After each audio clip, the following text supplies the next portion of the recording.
Kang, terus kalau kita difitnah sama seseorang, baiknya gimana ya?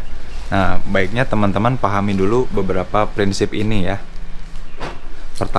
Prinsip pertama itu manusia itu memang sekalinya punya asumsi sama orang, sekalinya punya asumsi, punya pikiran terhadap seseorang, dia akan kemudian jadi template tuh asumsi itu.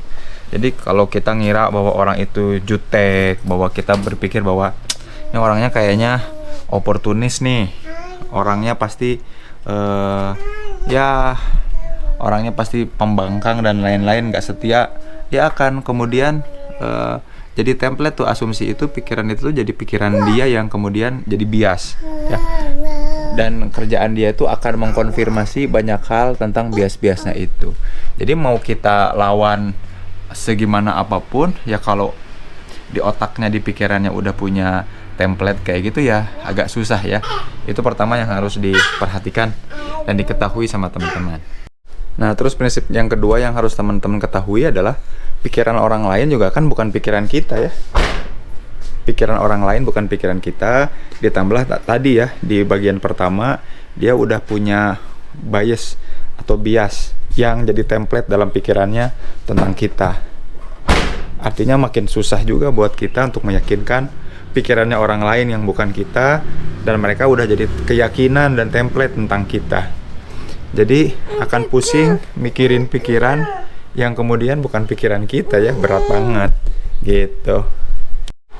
Jadinya ketika ada fitnah atau kabar buruk tentang kita yang kemudian itu jadi asumsi kebanyakan orang, ya sebetulnya satu hal yang agak berat ya untuk kemudian berusaha untuk mengklarifikasi. Bahkan jadi gini, kalau ternyata usaha kita adalah untuk mengklarifikasi terus membenarkan persepsi, itu percuma dan itu jadi sebuah kesia-siaan buat kita.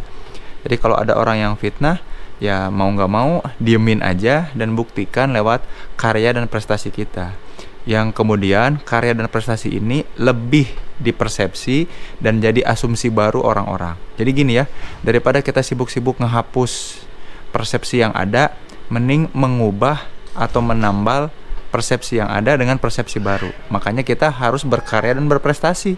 Nggak bisa kita ngelawan fitnah dengan cara-cara klarifikasi atau konfirmasi.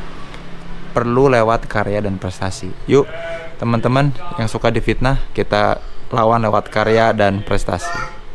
Karya dan prestasi yang kayak gimana? Nah, itu makanya yang harus kita fokuskan ya.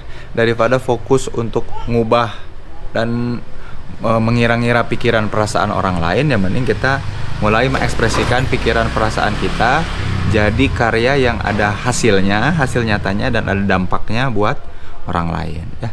Sampai jumpa di video selanjutnya. Yuk kita kemudian lawan fitnah-fitnah kepada diri kita dengan cara-cara yang baik, karya dan prestasi. Sampai jumpa. Zain Permana pamit. Assalamualaikum warahmatullahi wabarakatuh.